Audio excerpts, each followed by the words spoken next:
Hi, welcome to the Barefoot Yacht Broker. My name is Kristin and I've been selling boats since 2014. In this video, I'm going to walk you through the boat buying process.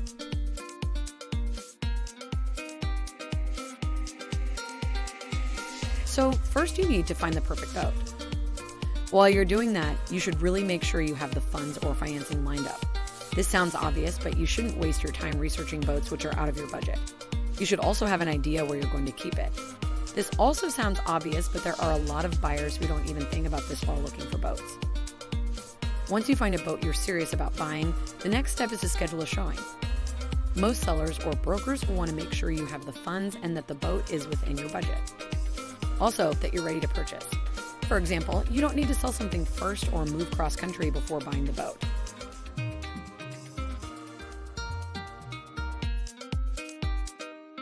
In some parts of the country, finding mooring or a place to keep a boat is becoming more difficult.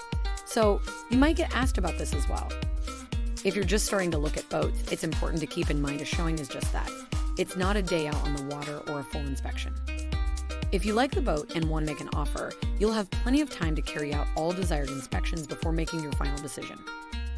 Also, it's nice to request a showing with plenty of advance notice. Many sellers and brokers aren't anywhere near the boat and are also busy. I always laugh when buyers ask, "Can you meet me in an hour?" Or say, "I'll bring the kids in the life jackets." If you're not anywhere near the boat, you can always request a Zoom or FaceTime live stream showing. I always highly recommend this, even before the pandemic, before traveling to see a boat.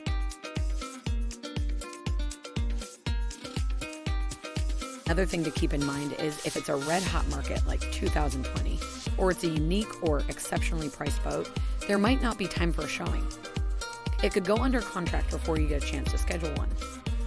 I'm not a pushy salesperson at all, but I'm a big believer in you snooze, you lose.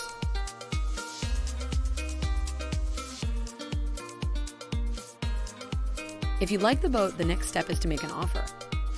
I'll make another video about the specifics of the offer contract, but in general, it spells everything out for both the buyer and the seller, such as the price, the inspection timeline, including who is responsible for and who pays for what, any special contingencies, the inventory of the actual boat, when the deposit and full funds are to be received, and the closing date.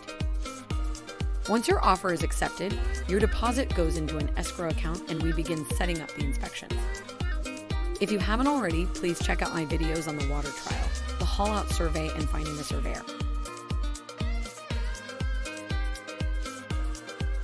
The different types of inspections you're entitled to when buying a boat are: a survey.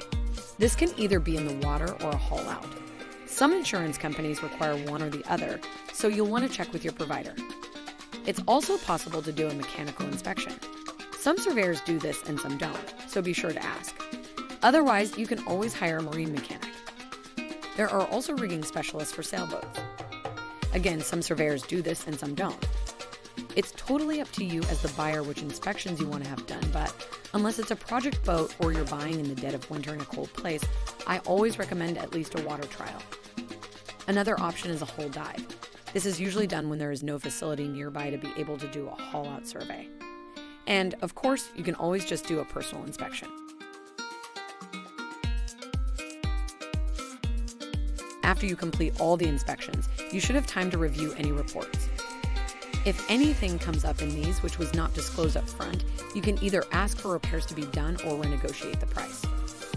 Some important things here are if the seller or broker has stated in the initial listing any flaws about the boat, it's not really possible to then try to renegotiate based on any of these things after the inspection.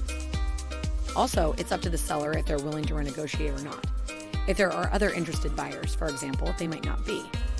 And in my opinion, it's usually better to get any work done yourself instead of relying on a seller to do so before the close of a sale. But this can vary depending on the situation.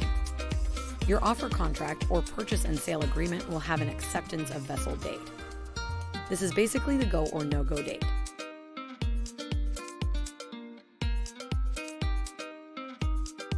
Once you sign the acceptance of vessel, your deposit is no longer refundable. Most buyers only sign if they're certain they're going to finalize the purchase. I've only ever had 2 people change their minds after signing.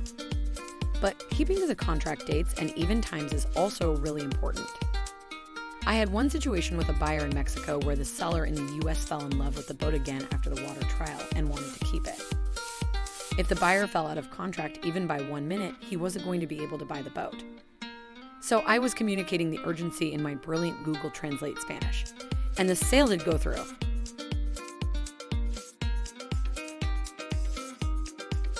If you're not satisfied with the inspections or your circumstances change for any reason and you decide not to move forward with the purchase prior to signing the acceptance of vessel, you can simply withdraw your offer and your deposit will be refunded. The refund usually takes about 2 to 5 business days.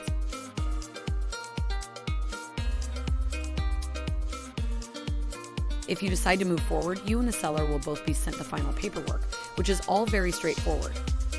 Once these and all funds are received, the actual close of the sale can take less than an hour. You can take possession once the sale is finalized, so you'll want to have insurance in place for when you become the legal owner. And that's it, you now own a boat.